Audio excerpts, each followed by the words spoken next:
right, Coach. Why don't you just get us started? Just your thoughts on the game. Yeah, we just couldn't get it going on either side of the ball. I felt like we had a really solid 3 days of prep, so it was a little unexpected the way we came out. But for whatever reason, we just couldn't get it going. And I'm hoping that once we review the film and talk about some things, we'll be better the next time out. You talked about not being able to get it going offensively. Nothing would drop for you earlier.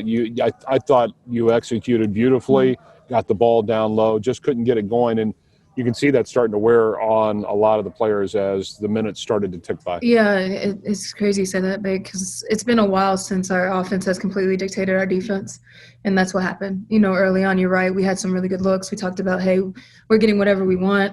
It's going to drop, but you're right. It messed with your mind a little bit. I think the most disappointing part is that we couldn't string stops together.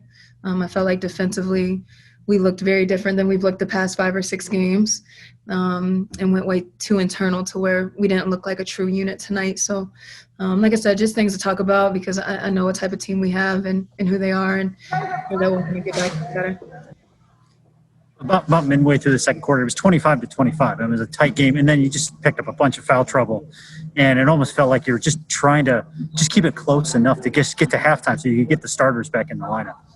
Yeah. I mean, we had finally – it's funny to say we finally found some rhythm, and some sort of rotation, and I felt like we were good with lineups for the past 5 or 6 games, and anytime you get foul troubles, it just makes it hard. So but conversely, it's nothing that we haven't seen because we've been having to play so many different lineups anyway all year. So that was what we're saying in the huddles is, hey, it doesn't matter who's on the floor. Like, we've seen it all.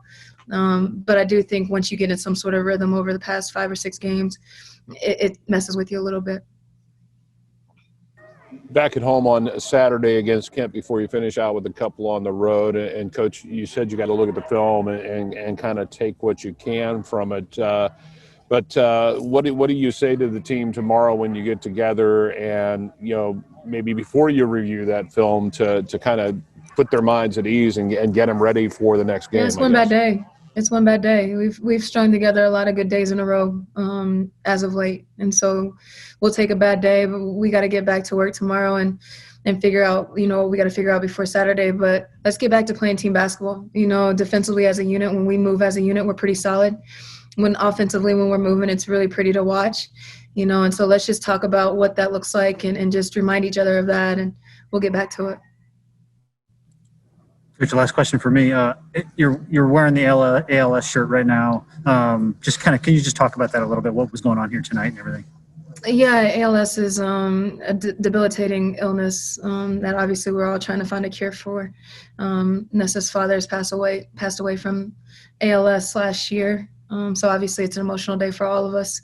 But anybody that's affected by the disease, it's no fun at all. And obviously the fundraiser is a big deal. It's happened for 5 years now. I believe it might be 6.